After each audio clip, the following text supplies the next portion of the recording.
Students, आज chapter number 5 का topic number 3 है। ये आपके पास एंगुलर एक्सेलरेशन के बारे में। As we have earlier studied about the angular displacement and angular velocity. अच्छा, एंगुलर डिस्प्लेसमेंट आपके पास क्या था कि अगर एक कोई पी पॉइंट ऑब्जेक्ट है, वो एक सर्कुलर पाथ पे मूव कर रहा है। अच्छा, वो पॉइंट ऑब्जेक्ट पहले P1 पे था, आफ्टर सम टाइम इंटरवल वो P2 पे है। तो ये जो रेडियल लाइन है, ठीक है, जो ओपी को ज्वाइन कर रही थी, वो जो है वो अब एंगल डेल्टा थीटा जो है वो मूव हो गई। यानी जितनी ये यही जो डेल्टा थीटा है, ये एंगुलर डिस्प्लेसमेंट है। और एंगुलर डिस्प्लेसमेंट हम जानते हैं, हमने इसको प्रीवियसली डिस्कस किया है कि ये डेल्टा एस ओवर आर है। अब ये डेल्टा एस क्या है? ये आर्क जो बन रही है, ये डेल्टा एस है, डेल्टा एस ओवर आर, और इसका यूनिट रेडियन होती है। फिर हमने एंगुलर वेलोसिटी के बारे में पढ़ा कि ये जो डेल्टा थीटा एंगल कवर हुआ है, ये कितने टाइम में हुआ है। अच्छा, ये वो टाइम इंटरवल है जिसमें डेल्टा थीटा जो है वो एंगल कवर हुआ है। तो ये एंगुलर डिस्प्लेसमेंट को हम उस टाइम इंटरवल पे डिवाइड कर देते हैं, तो ये आपके पास एंगुलर वेलोसिटी है, और इसका यूनिट रेडियन पर सेकंड होता है, क्योंकि डेल्टा थीटा जो एंगुलर डिस्प्लेसमेंट है उसका यूनिट रेडियन है। इसमें आज के टॉपिक की तरफ आए तो इसमें एंगुलर एक्सेलरेशन है। आपको पता है जैसे लीनियर एक्सेलरेशन था कि final velocity minus initial velocity over वो टाइम इंटरवल जिसमें ये वेलोसिटी में चेंज आई, बिल्कुल इसी तरह से एंगुलर एक्सेलरेशन है। एंगुलर एक्सेलरेशन को अल्फा से रिप्रेजेंट करते हैं। ये किसके बराबर है? Omega F minus omega I over T F minus T I. अब मैं इन चीज़ों के बारे में आपको चारों चीज़ों के बारे में बताऊंगा कि ये क्या है। यही अब जो है वो सिचुएशन जो है उसको आप जेन में लें। अब ये जो टी आई है, ये कौन सा टाइम है? ये इनिशियल टाइम है जब ऑब्जेक्ट जो है P1 पे था। अच्छा, अब P1 पे जो उसकी इंस्टेंटेनियस वेलोसिटी थी वो ओमेगा आई थी। अच्छा, अब फाइनली जो है ये जब वो P2 पॉइंट पे है, उस वक्त जो टाइम है उसको हम कह रहे हैं फाइनल टाइम।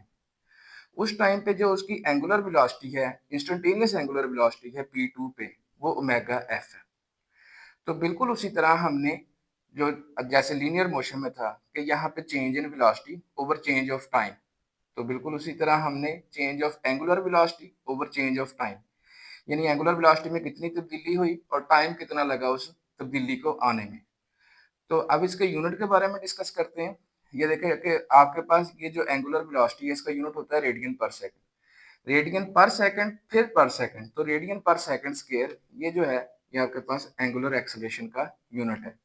अगर हम यहाँ पे लिमिट अप्लाई कर दें कि limit delta T approaches to zero, तो फिर आपके पास वो इंस्टेंटेनियस एक्सेलरेशन आएगा। अगर वक्त का लम्हा हम बहुत छोटा कर देंगे, तो आपके पास फिर जो आपके पास ये जो एंगुलर एक्सेलरेशन आएगा वो इंस्टेंटेनियस एक्सेलरेशन होगा, जो कि P1 का जो है इंस्टेंटेनियस एंगुलर एक्सेलरेशन कहलाएगा। अच्छा, अब इसमें एंगुलर एक्सेलरेशन भी डायरेक्शनल क्वांटिटी है। जैसे कि हमने लीनियर आपको पता है कि जैसे एक बस बस जो है वो एक स्ट्रेट लॉन्ग रोड पे मूव करती जा रही है, उसकी वेलोसिटी फॉर एग्जांपल एक लम्हे पे 2 मीटर पर सेकंड थी। फिर उसकी जो है वेलोसिटी है वो चेंज होकर 5 मीटर पर सेकंड हो गई।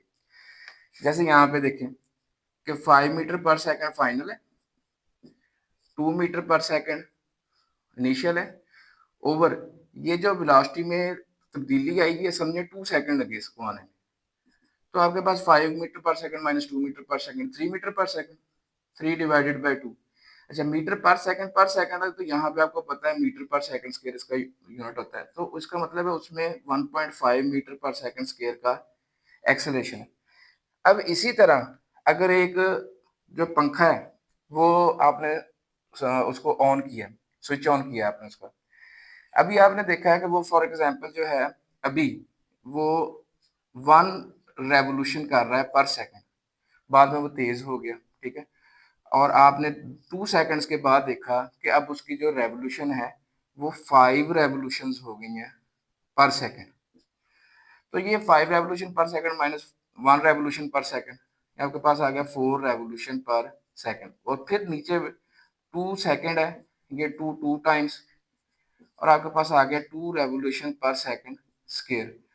तो ये अब उसका एंगुलर एक्सेलरेशन है। आपको मैंने बताया था कि ये जो रेवोल्यूशन होता है ये भी आपके पास डिस्प्लेसमेंट है।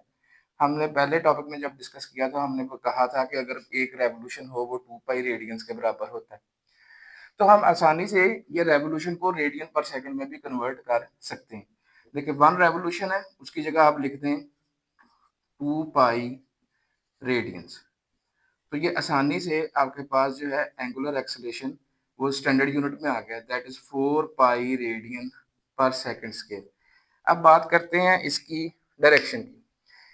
एक आपके पास बस है, आपको पता है कि वो स्ट्रेट रोड पे जा रही है और उसकी वेलोसिटी में इजाफा हो रहा है। अगर वेलोसिटी में इजाफा हो रहा हो तो हम कहते हैं कि एक्सेलरेशन उसी डायरेक्शन में। वो क्यों ऐसे कहते हैं? असल में एक्चुअली उसके ऊपर एक नेट फोर्स लग रही होती है। हमेशा नेट फोर्स की डायरेक्शन में ही क्या होता है? एक्सेलरेशन होता है। अब नेट फोर्स आगे को लग रही है तो जिसकी वजह से उसमें आगे को क्या है? एक्सेलरेशन है। तो अगर तो वेलोसिटी में इजाफा हो रहा हो फिर तो जो एक्सेलरेशन है वो वेलोसिटी की ही डायरेक्शन में होता है। इसी तरह अगर एक पंखे की वेलोसिटी में क्या हो रहा है? इजाफा हो रहा है, ठीक है, यानी आपने उसको स्टार्ट किया है, वो पहले स्लो है फिर वो तेज होता है, उसकी वेलोसिटी में एंगुलर वेलोसिटी में इजाफा हो रहा है। तो एंगुलर वेलोसिटी में जब इजाफा हो रहा होगा तो एंगुलर वेलोसिटी की जो डायरेक्शन होगी वही एंगुलर एक्सेलरेशन की डायरेक्शन होगी। और हम ये पहले से जानते हैं कि जो आपके पास एंगुलर डिस्प्लेसमेंट की वेलोसिटी होती है वही एंगुलर वेलोसिटी की जो है वो जो एंगुलर डिस्प्लेसमेंट की डायरेक्शन होती है वही एंगुलर वेलोसिटी की डायरेक्शन होती है। और अगर एंगुलर वेलोसिटी बढ़ रही हो तो फिर एंगुलर एक्सेलरेशन की भी डायरेक्शन वही होगी। अब इसके कन्वर्स बात करते हैं कि जब एक बस की वेलोसिटी में कमी वाक़या हो रही है, यानी ड्राइवर ने ब्रेक अप्लाई की या किसी की वजह से फ्यूल गाड़ी का खत्म हो गया तो अब उसने आहिस्ता-आहिस्ता रुकना है। क्यों? अब उसके ऊपर जो आगे को लगने वाली फोर्स थी वो खत्म हो गई, अब उसके ऊपर सिर्फ फ्रिक्शन की फोर्स है जो कि ऑपोजिट लग रही है। तो उसने उसकी वेलोसिटी में कमी कर दी। अच्छा, वेलोसिटी में कमी हो रही है, बस आगे को जा रही है लेकिन उसका जो एक्सेलरेशन की डायरेक्शन है वो मुखालिफ है। यही बात अब आपने यहाँ पे ज़हन में रखनी है जो कि सर्कुलर मोशन में कि अगर हम एक पंखे का स्विच ऑफ कर देते हैं, पहले वो बड़ी तेज़ी से घूम रहा था, अब पंखे का स्विच ऑफ कर दिया, अब उसने आहिस्ता-आहिस्ता स्लो होके बंद होना है, यानी खड़ा हो जाना है। तो इसका मतलब है कि यहाँ पे उसकी एंगुलर वेलोसिटी में कमी वाक़या हो रही है। जब एंगुलर वेलोसिटी में कमी वाक़या हो रही हो, तो उस वक़्त जो एंगुलर एक्सेलरेशन की डायरेक्शन होती है वो मुखालिफ होती है। जैसे वहाँ पे जो फ्रिक्शनल फोर्स है बस की सूरत में, वो बैकवर्ड एक्ट कर रही थी और उसी ने उस बस को क्या कर दिया? रोक दिया। अब यहाँ पे भी जो पंखे में जो या जो एयर की एरोडायनामिक्स फ्रिक्शन है या जो पंखे की जो स्लाइडिंग फ्रिक्शन है, उसकी जो बेरिंग्स वगैरह के दरमियान है, उस बॉडी के दरमियान, वो असल में एंटी टॉर्क दे रही है। वो एंटी टॉर्क जो है वो आहिस्ता-आहिस्ता क्या करेगा, यानी एक नेट टॉर्क उसके ऊपर फिर अप्लाई होना शुरू हो गया।